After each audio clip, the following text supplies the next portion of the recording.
Hello friends, और हाल ही में इसरो ने एक और तस्वीर चांद का शेयर किया है जो कि चंद्रयान 3 के द्वारा लिया गया था, और वो ये है।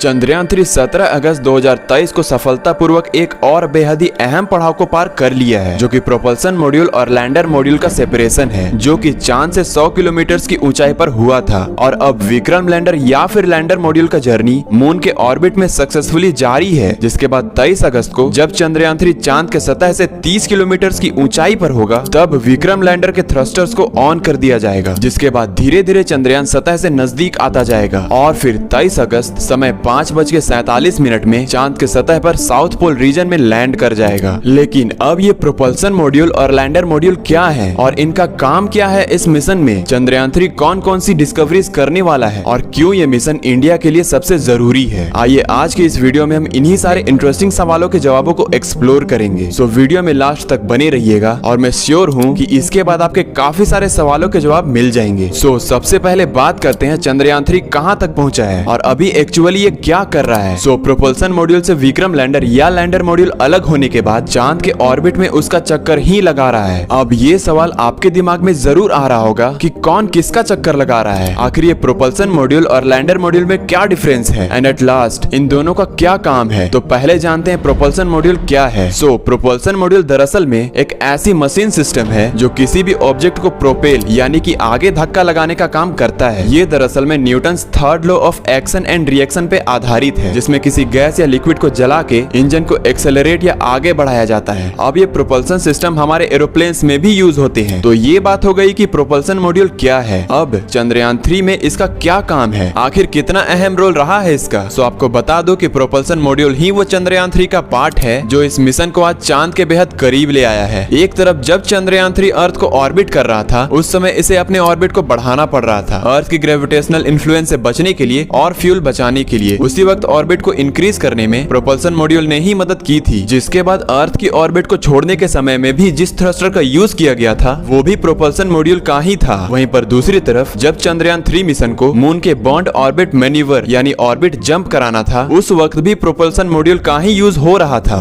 अब नॉर्मली प्रोपल्सन मॉड्यूल का काम तो इतना ही होता है, बट यहाँ ठहरा हमारा इसरो। इसने प्रोपल्सन मॉड्यूल को 2 in 1 जैसे इस्तेमाल किया है। पहले उन्होंने इस पर spectropolarimetry of the habitable planet Earth यानी शेप नाम का एक इंस्ट्रूमेंट इंस्टॉल किया है, जो अर्थ की ही तरह हैबिटेबल एक्सोप्लैनेट्स को डिटेक्ट करके उनके केमिकल कंपोजिशंस को स्टडी कर सकता है। जिसके बाद 17 अगस्त 2023 को प्रोपल्सन मॉड्यूल डिटैच यानी कि लैंडर से अलग होने के बाद रिले सैटेलाइट की तरह काम करेगा। अब ये रिले सैटेलाइट दरअसल में इंफॉर्मेशन को स्पेस से धरती तक पहुंचाने का काम करते हैं, और यही प्रोपल्सन मॉड्यूल रोवर और लैंडर से आए इंफॉर्मेशन को बिना कोई डेटा इंटरप्शन के पृथ्वी पर मौजूद India deep space network antenna के ओर रिले करेगा। अब ये एक बहुत ही बड़ा स्टेप है, क्योंकि हमें किसी और देश के रिले सैटेलाइट की जरूरत नहीं पड़ेगी और हमारा डेटा भी सुरक्षित रहेगा। अब इतने सारे प्रोपल्सन मॉड्यूल के बात करने के बाद आते हैं चंद्रयान 3 के मोस्ट इंपोर्टेंट पार्ट में। सो ये है विक्रम लैंडर या लैंडर मॉड्यूल, जो 17 अगस्त को प्रोपल्सन मॉड्यूल से अलग होने के बाद सतह की ओर तेजी से बढ़ रहा है। वहीं पर प्रोपल्सन मॉड्यूल ऑर्बिट में रहते हुए ही सारा काम करेगा। अब ये लैंडर मॉड्यूल ही वो पार्ट है जिसके बारे में सोचकर पूरी दुनिया हैरान है और इंडिया को चांद के साउथ पोल में लैंडिंग का इंतजार है। लैंडर मॉड्यूल में ही वो सारा इंपॉर्टेंट इंस्ट्रूमेंट लगाया गया है और यही वो सारा काम करेगा जिसे इसरो सालों से प्लान कर रहा है। अब एक बार सक्सेसफुली चंद्रयान 3 चांद पर लैंड हो गया तो उसके बाद लैंडर मॉड्यूल में से प्रज्ञान रोवर को निकाला जाएगा, जो तुरंत लेजर इंड्यूस्ड ब्रेकडाउन स्पेक्ट्रोस्कोप यानी लिप से मून के सॉइल में पड़े केमिकल कंपोनेंट्स को एक्साइट कर देगा। इससे उन केमिकल में से अलग अलग waves like alpha and X-rays निकलेंगे, जिन्हें रोवर पर लगे अल्फा पार्टिकल एक्सरे स्पेक्ट्रोमीटर से डिटेक्ट करके एनालाइज किया जाएगा, ताकि मून के साउथ पोल पर सोइल का कंपोजिशन क्या है ये पता किया जा सके। इसके अलावा साइमल्टेनियसली लैंडर अपनी लैंडिंग साइट से ही मून पर एटमॉस्फेयर कितना थिन है ये पता लगा पाएगा, और इतना थिन क्यों है इन मिस्ट्रीज को भी डिकोड करने की कोशिश करेगा, क्योंकि मून पर ना के बराबर एटमॉस्फेयर है। पहले तो लोगों को ये लगता था कि मून पर एटमॉस्फेयर है ही नहीं, पर रिसेंट स्टडीज में ये मालूम पड़ा कि मून के 10 किलोमीटर की हाइट तक एक बहुत ही थिन आयनोस्फेयर या सिंपली चार्ज पार्टिकल से भरा एक हल्का सा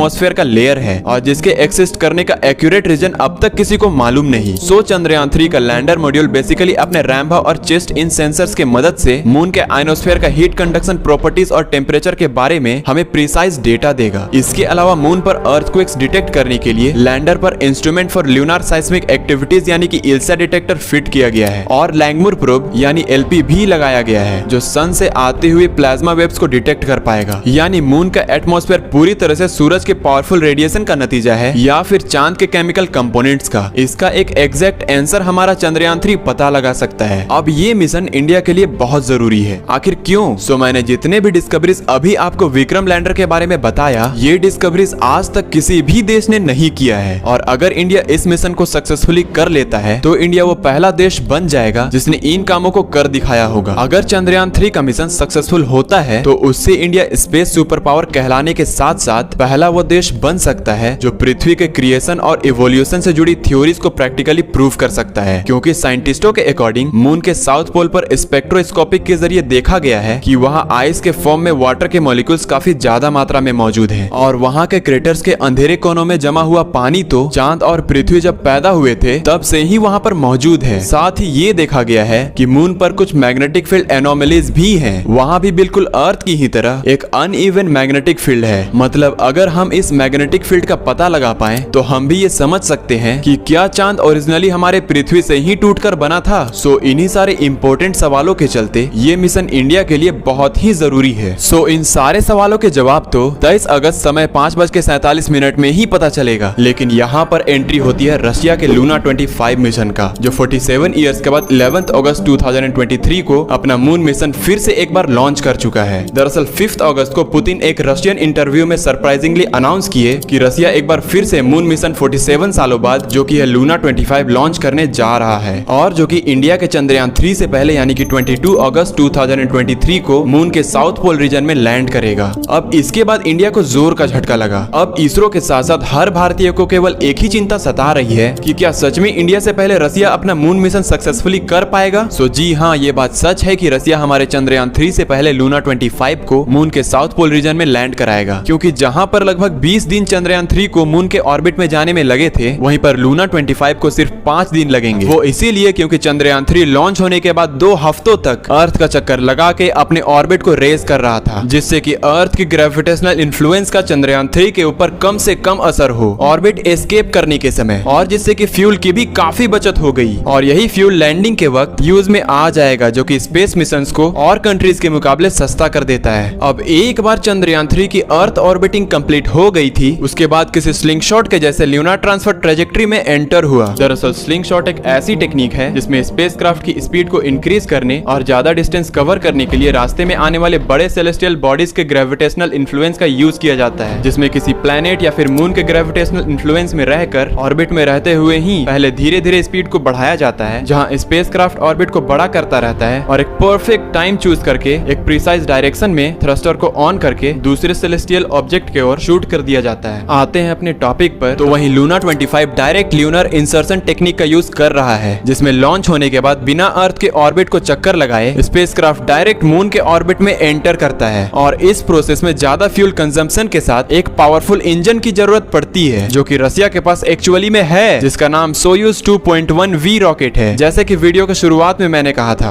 अब इतने पावरफुल रॉकेट और ज्यादा फ्यूल कंजम्पशन के वजह से इस पूरे मिशन का बजट 1600 करोड़ बन जाता है। वहीं पर अब चंद्रयान 3 के बजट को देखो तो ये सिर्फ 615 करोड़ में मिशन कंप्लीट कर देगा। Isn't it impressive? अब बात करें लैंडिंग की, तो चंद्रयान 3 और लूना 25 दोनों ही मून को ऑर्बिट करते हुए लैंड करेंगे, लेकिन क्योंकि रशिया के पास एक बड़ा और पावरफुल इंजन है तो इसके पास ज्यादा फ्यूल भी होगा, जिसके वजह से ये अपने स्पीड को टाइम पे ड्रास्टिकली घटा के चंद्रयान 3 से पहले यानी कि 21 या फिर 22 अगस्त 2023 को लैंड कर जाएगा। वैसे रशिया का ये मिशन तो 2021 में ही लॉन्च होने वाला था, लेकिन रशिया यूक्रेन के वॉर के वजह से इसे डिले करके 2021 में शिफ्ट कर दिया गया। अब आपके दिमाग में ये सवाल आ रहा होगा कि क्यों रशिया ने 21 या 22 अगस्त को ही चुना लैंडिंग के लिए। तो चलिए इसे थोड़ा डीपली समझते हैं साइंटिफिक तौर पे। ये देखिए आपके स्क्रीन पर जो 2 पिंस दिख रहे हैं, ये है चंद्रयान 3 और लूना 25 के लैंडिंग स्पॉट का। राइट वाला पिन लूना 25 का है 69 डिग्री साउथ और 43 डिग्री ईस्ट में, और लेफ्ट वाला पिन चंद्रयान 3 का है 69 डिग्री साउथ और 32 डिग्री ईस्ट में। अब अगर आप इसके सनराइज को देखते हो तो आपको दिख रहा होगा कि ये सनराइज दरअसल में राइट से लेफ्ट की तरफ आते हैं और इसका मतलब ये है कि लूना 25 की लोकेशन में पहले सनराइज होगा और चंद्रयान 3 की लोकेशन में उसके बाद, क्योंकि लूना 25 की दूरी चंद्रयान 3 से 120 किलोमीटर्स की है। अब यहाँ पर आप सोच रहे होंगे कि सनराइज का क्या रिलेशन है यहाँ पर। दरअसल मून का एक दिन अर्थ के लिए 14 डेज के बराबर होता है और ये 14 डेज लूना 25 और चंद्रयान 3 के लिए इंपॉर्टेंट इसलिए है क्योंकि इन मिशंस को अपने साइंस इंस्ट्रूमेंट को यूज करने में ये मेक श्योर करना होगा कि वो पूरे 14 डेज ऑफ अर्थ मून पे यूज कर पाए, क्योंकि ये मिशंस बेसिकली सोलर पावर्ड हैं और ये 14 डेज 23 अगस्त 2023 को स्टार्ट होगा। अब क्योंकि रसिया 47 इयर्स के बाद कमबैक किया है तो उसने अपने बैकअप प्लान के लिए लूना 25 में radio active heating unit install कर रखा है। RHU बेसिकली एक ऐसा इंस्ट्रूमेंट है जो लूना 25 को गर्म रखेगा रात में, क्योंकि जब चांद में रात होती है तब यहाँ की टेम्परेचर -130 डिग्री सेल्सियस तक पहुंच जाती है, जो कि बहुत ज्यादा ठंडा है और इतने ठंड में इसकी चांस बहुत ज्यादा है कि लैंडर और रोवर मर जाएंगे। और इसी रेडियो एक्टिव हीटिंग यूनिट के चलते लूना 25 का लाइफ स्पेन चंद्रयान 3 से लगभग 1 साल तक ज्यादा हो जाता है। वहीं चंद्रयान 3 का लाइफ स्पेन सिर्फ 14 डेज है, क्योंकि इसमें कोई न्यूक्लियर हीटिंग यूनिट नहीं लगाई गई है। अब ये चंद्रयान 3 का भी सेम है, ये भी मून पे 23 अगस्त 2023 को लैंड करेगा। इसका भी ये फर्स्ट डे ऑफ मून होगा और ये भी मेक श्योर करना चाहता है कि ये पूरा 14 डेज ऑफ अर्थ यानी कि मून का पूरा एक दिन अच्छे से इस्तेमाल करे। तो यही वो सारा रीजन है जिसके वजह से रसिया अपने लूना 25 को 21 या 22 ऑफ अगस्त 2023 को लैंड कराना चाहता है। सो अगर वीडियो से कुछ भी नया सीखने को मिला हो तो चैनल को सब्सक्राइब जरूर करना, क्योंकि चंद्रयान 3 के लैंडिंग से लेकर रिसर्च तक वीडियोस आते रहेंगे। Thank you.